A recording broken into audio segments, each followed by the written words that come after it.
Before we begin, I want to acknowledge the traditional custodians of the land this podcast has been recorded on, the Quandamooka people. I'm lucky enough to live on Quandamooka country, and I pay my respects to elders past, present, and emerging, as well as to all First Nations people who have been caretaking this land for millions of years.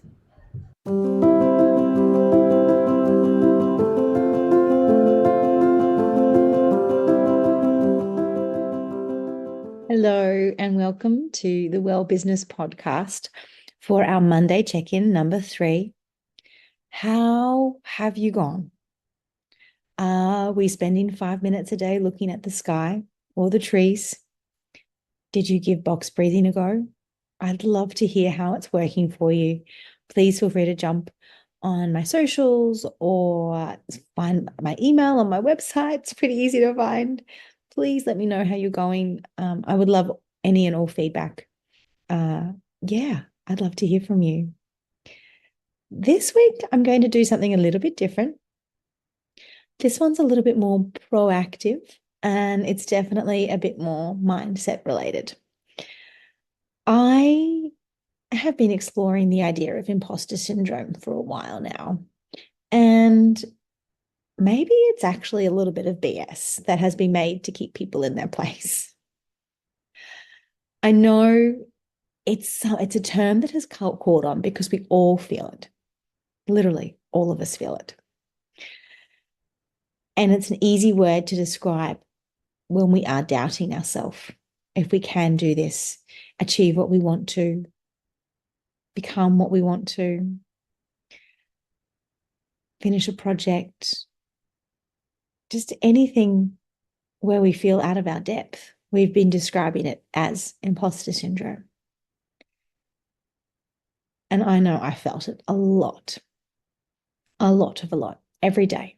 I wake up and think, who am I to be creating this podcast, to be running a business, to be trying to push myself to achieve my wildest dreams? Who am I? I'm just me. And I listened recently to a podcast with Reese Witherspoon on Adam Grant's podcast, and it was just wonderful. Two really incredible people. And Reese was speaking about going on set to walk the line every day. Every day she went on set. Sorry, not even before she went on set. She vomited every day that she filmed, she said. Every single day, she struggled to get out of bed. She was vomiting. She was sick to her stomach with anxiety and worry that she wasn't good enough to do this movie. It was such a big role, such a big leap for her at the time in terms of what she'd previously done. She was sick to her stomach every single day. She hated filming Walk the Line because it was so very hard. And then she won the Oscar for that movie. And her reflection was, just because it's hard and just because it makes you feel a bit sick doesn't mean you're not doing it well. It means that you want it so very badly. And that's a great thing. It is a great thing that you are going after something that you are so excited to achieve that it makes you sick. I know I felt that way creating this podcast.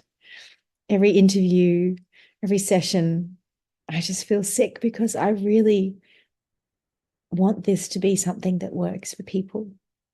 I'd love to spend my days doing exactly this, talking to wonderful people and growing together. Bernard Fanning, lead singer of Powderfinger, still doesn't believe he's got what it takes to be a leading man. One who, without a doubt, is one of the most iconic leading men in Australia, perhaps the world. Lady Gaga still wakes up every morning and looks in the mirror and tells herself she's a superstar. And it's only because they love what they're doing so much and they want to keep being exceptional at it that it's scary and it's hard and you doubt yourself.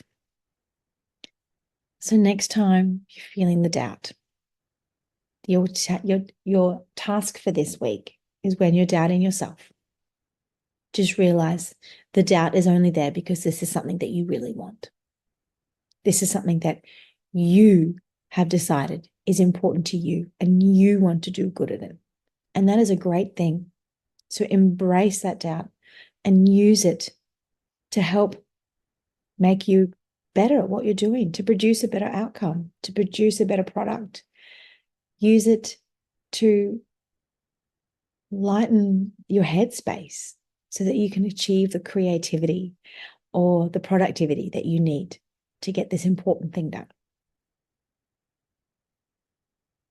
I'd love to know what you think of this reflection. As always, reach out, find me, tell me your thoughts. And most importantly, come back next week and we'll see how you went in challenging your self-doubt and rising above it. Thank you so much for listening. Have a wonderful day. Sending you love and hope and joy. Bye for now.